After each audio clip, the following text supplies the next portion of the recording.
Γεια σας. Hello everyone. Today we'll listen to a short story about two friends trying to meet up.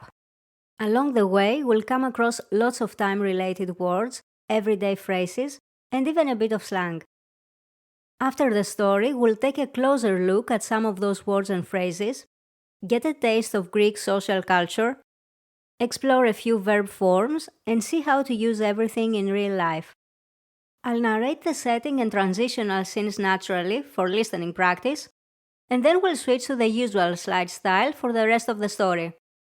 Let's begin and see what happens. Τι λες, πάμε στον κινηματογράφο? Είναι Παρασκευή απόγευμα στο γραφείο. Ο Γιάννης και η Ρένια κανονίζουν ραντεβού για το βράδυ. Θεούλη μου, επιτέλους Παρασκευή. Τι εβδομάδα κι αυτή? Σκέτο τρελοκομείο. Απόψε λέω να πάω στον κινηματογράφο. Να ξεσκάσω λιγάκι. Γιάννη μου, και καλά θα κάνεις. Πηγαίνεις συχνά?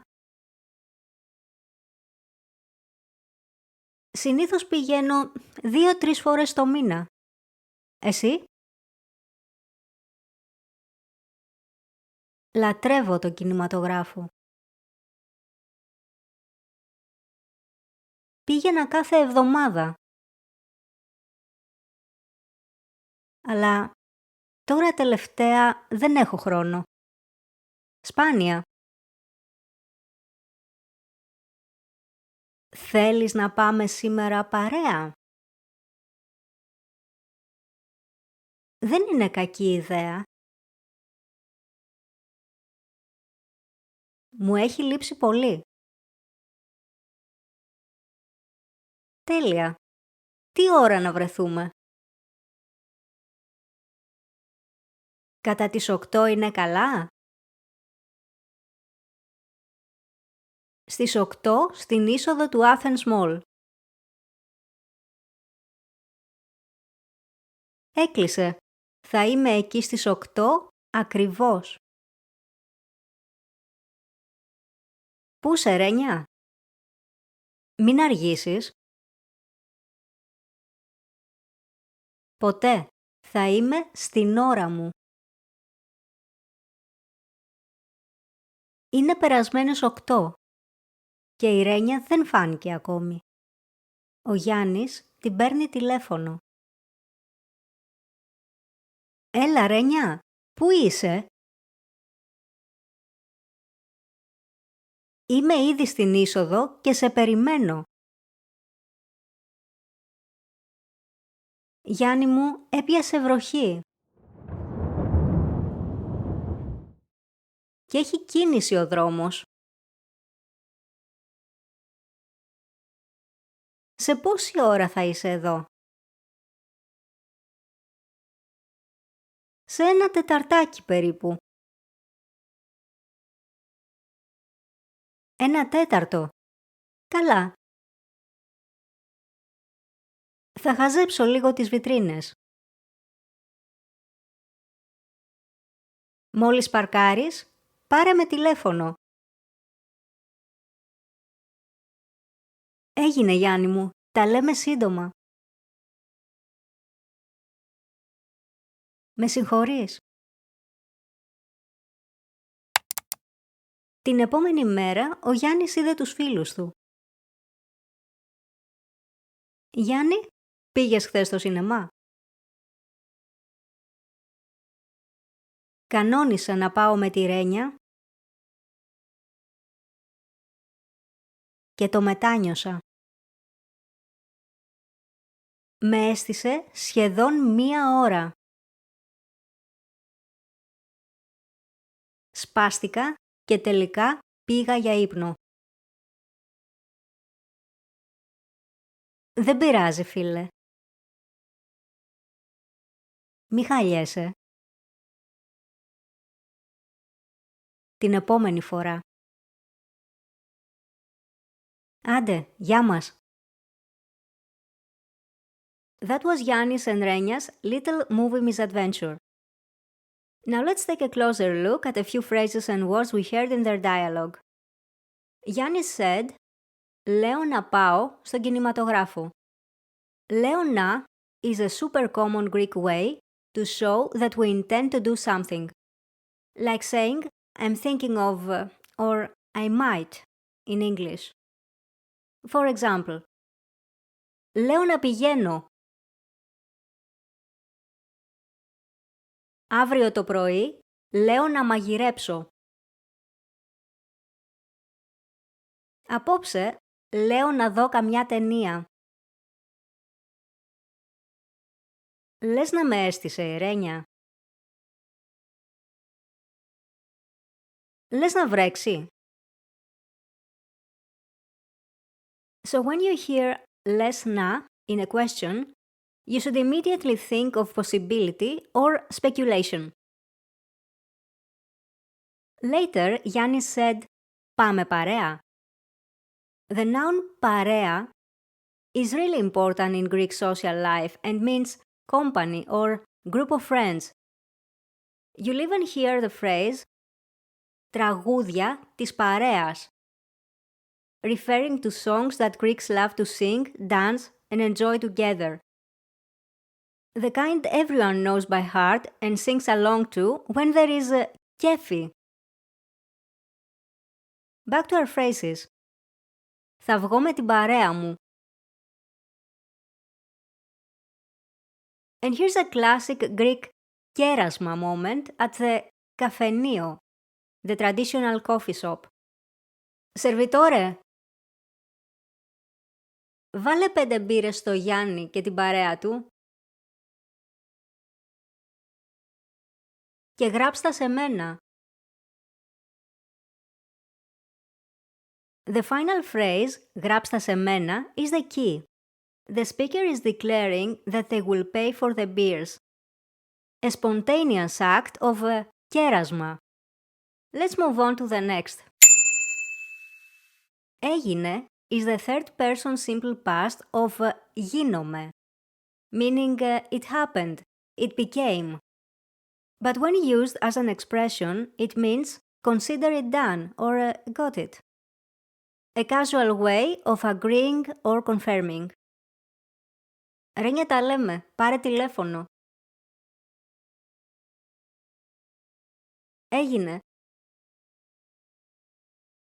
Next we have έπιασε βροχή. This phrase means it started raining.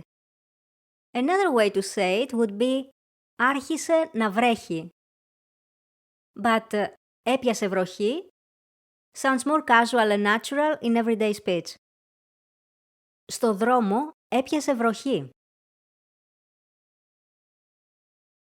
Next is έχει κίνηση. This is the most common way to say there's traffic. Το πρωί είχε τρομερή κίνηση στο κέντρο. Η Κηφισίας συνήθως έχει πολλή κίνηση. Είχε απίστευτη κίνηση στην Εθνική. And finally, Yannis' body talk moment. He said, σπάστηκα, which means I got annoyed or I got mildly pissed off. You won't find σπάζομαι in many dictionaries, but it comes from the verb σπάω, σπάζω. So witty Greeks created a passive form and now we have σπάζομαι. Δεν μπορώ, τέτοια βλέπω και σπάζομαι. Πολύ σπάστηκα με τη Ρένια. Σπάζομαι, σπάστηκα, are casual, fine with friends, but they sound a bit off in formal situations. Γιατρέ μου, σπάστηκα. Sounds hilariously wrong. If you want to be more neutral or polite, use εκνευρίζομαι instead. Τέτοια βλέπω και εκνευρίζομαι. εκνευρίστηκα και τελικά πήγα για ύπνο. Later, Yanni's friend says, «Μη χαλιέσαι», meaning don't worry about it. This is another slang expression. Again, you won't find χαλιέμαι in many dictionaries, but it comes from χαλάω, meaning to break, ruin, or wear down. So when we say χαλιέμαι, you're saying I'm emotionally affected by something in a negative way. Φίλε, μη χαλιέσαι, δεν αξίζει. Φιλενάδα, μη χαλιέσαι, δεν αξίζει. The more formal or neutral version is στενοχωριέμαι. Μη στενοχωριέσαι. Now let's talk a bit about diminutives.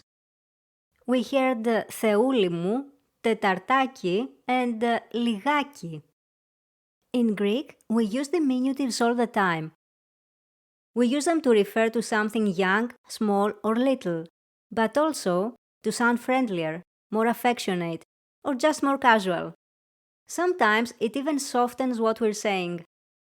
So when Yannis says Θεούλη μου, he's using a diminutive with an affectionate tone, like saying my dear Lord or good Lord. Θεούλη μου, τι βροχή ήταν αυτή. You might also remember the words τέταρτο and τεταρτάκι.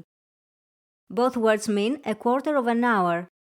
When Renia says σε ένα τεταρτάκι, she's making it sound lighter, like saying, come on, it's just a little quarter of an hour, ένα τεταρτάκι.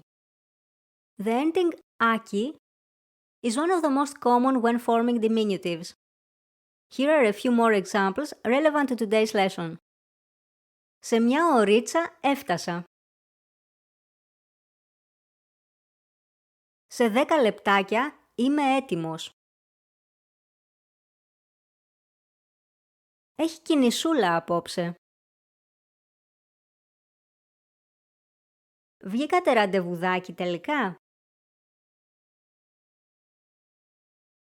So, ώρα becomes ωρίτσα. Λεπτό becomes λεπτάκι. Κίνηση becomes κινησούλα.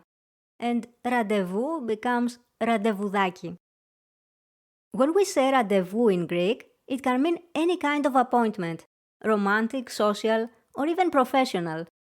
But ραντεβουδάκι leans more toward the romantic side. You'll notice Greeks love using diminutives. It keeps the language warm, friendly, and full of emotion. So next time you hear an aki, ula, ulis, you'll know what's going on. All right, one last thing before we wrap up.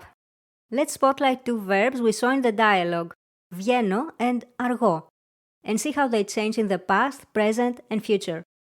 Το περασμένο Σάββατο βγήκα με την παρέα μου. Τελευταία, δεν βγαίνω συχνά. Το βράδυ θα βγω με τη Ρένια. So we have βγήκα, βγαίνω, θα βγω. Σήμερα άργησα στο ραντεβού. Δεν αργώ να ντυθώ. Απόψε θα αργήσω να σχολάσω.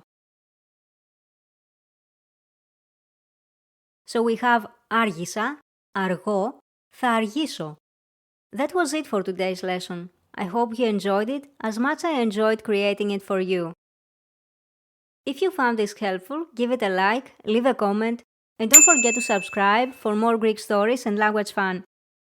Ευχαριστώ που παρακολουθήσατε. Τα λέμε στο επόμενο μάθημα. Bye!